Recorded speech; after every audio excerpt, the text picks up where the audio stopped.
Okay, everyone. I'm going to show you today how to wrap text around different objects. This is something that I always forget how to do in InDesign. And so I thought I'd make a little video so anybody who has a question on how to do it can do it themselves. So the first thing is I've just got a document opened here, nothing special. I'm going to put some text in here. So first thing is let's put a text box. I'm just going to drag it to fill the entire page. And then what I'm going to do is go to type. And because I just want to show you guys what this looks like, I'm just going to go fill with placeholder text. Okay, and I'm going to do a full justify all lines just to really accentuate how it looks. And so to do that, I'm going to highlight everything. And then I like doing this because it's what they do in newspapers, and it kind of fills up the space so we don't have any trapped white space.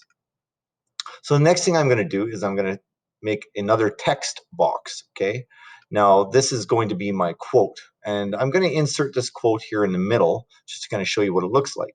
So I'm going to create another text box right here, and I'm just going to type in quote. Often when I do quotes, it's usually going to be a larger font.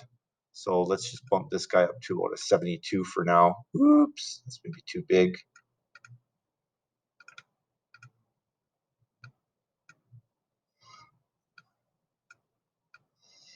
And let's say we're going to position our quote right here, okay?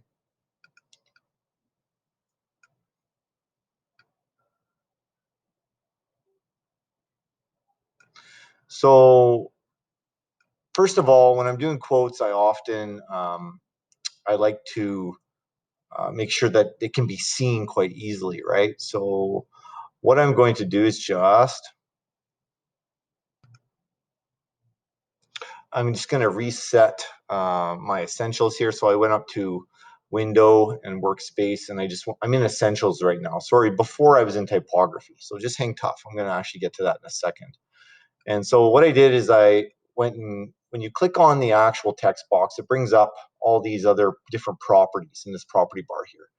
And here I like to add a stroke. And so let's just put a stroke. I'm not going to get too fancy here. Just make it a square, a rectangular shape with about a 5-point font or 5-point stroke. And I'm actually going to put some fill in there as well. And so let's just go with a blue fill. And I'm sure that you could probably adjust the opacity, but we'll save that for another day. And so I want to put this in the middle, and I want all the text to wrap around this. So to do this, I have to kind of change my my workspace, and I'm going to get you to go to workspace and then click on typography. And when you do that, it opens up another menu down here, over on the side. And the one that we want to look for is text wrap. Okay. Now also I'm also selected on the actual quote and the box and everything like that. So make sure you're selected on that. If you click text wrap, you have various options here. You have no text wrap, wrap around bounding box, wrap around object shape. So this one's really cool because sometimes maybe you got a circle or something like that that you want to wrap text around. You can do the good old-fashioned jump object or jump to next column. The one I'm going to use is this wrap around bounding box. Okay, so if I click on that, you can see right now that I'm going to click on wrap to both right side and left side. And you can see how the text actually wraps every time I move it. Gosh, it was so fast, I didn't even see it happen.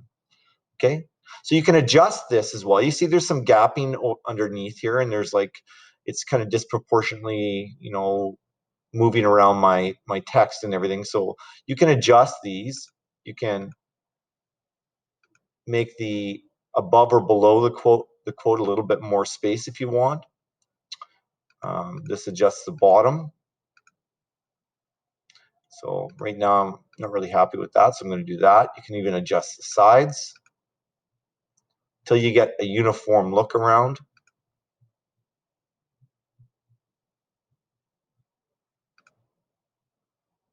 So once you're happy with what you got, there you go. And that is how you wrap text.